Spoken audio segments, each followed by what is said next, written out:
Using item selection. We're going to minimize the bid item list. You can open up item selection on the view bar on the left side on item SEL here, or you can get to it from the bid menu. We're going to widen the screen up just a little bit here. The top half of the window here is your navigation going from whatever division you're looking for, and it's context sensitive, so when you click on a division you'll see the subdivisions, and also if you click on a subdivision you'll see the items within that subdivision. Across the center, these are part of the automatic fill buttons. You can quantity match, and we'll go over that just in a little bit, and you can automatically group items if you happen to have location feature.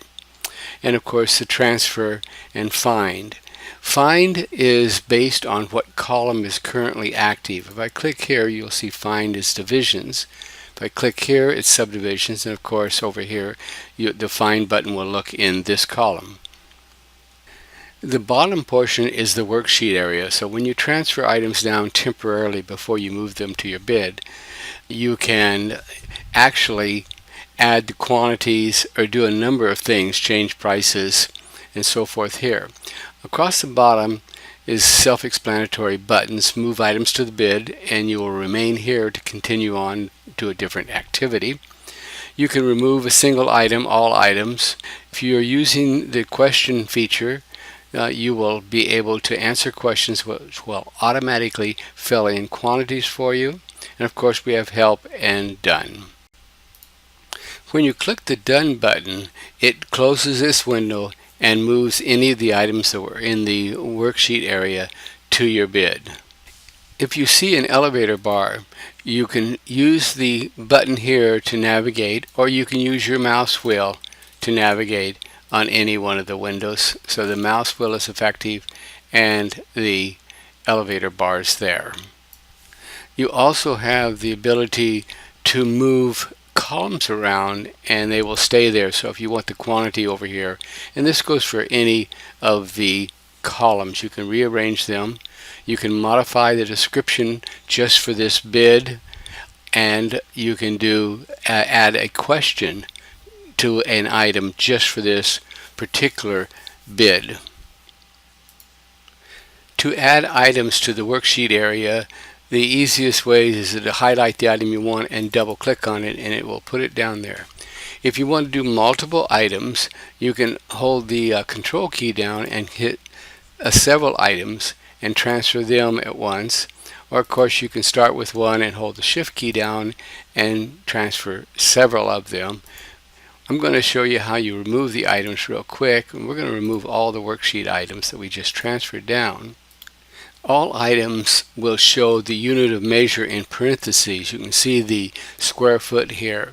And so if you have a single value that goes in several items, like a concrete slab for instance, you can put SF in here, or you can put LF or any unit of measure, and a value, and let's just put 500 in here so you can see how it works. And we'll double click on this, and when it comes down it has that value. So if we went to another area that is square foot and double click on it, and it will have that value 500 until you change it. The same as if you made this lineal foot. If there was a lineal foot item you clicked on, it would put the quantity you have in here. You can hit the lookup button, pick a location, and hit the use button, and that'll place the code in there. That 25, you can see what it is at the bottom left of the screen. You'll see it's an addition. It could be footing, slab, upstairs, rear house, whatever the location was, have placed in this field. Now until you change this, everything that you click on, if I double click on, and you'll notice over here in the location column, it's grouping this by location. The two that we have in here, we can type in here and add them to this location just by typing in 25. If you were through with a particular section, move items to bid, which we're going to do here, and it empties out this section, and you can continue to go on adding other items in the bid you're working on. If you're not sure where an item's at, click in the Pricebook item side, and we've typed in door here. So click on the Find button, and you'll see that it found something with door in description. You keep clicking, and it will just continue down until you find the one that you're looking for. Or if you're more specific, obviously, it's going to find it a little faster. In other videos, we'll be discussing how to use the different tabs up here and other advanced features, but that's the basics for the item selection window. If we close it, bring back up our bid item list, you'll see the items we transferred in here. They have tags on them indicating that those came in from the Move Items to Bid.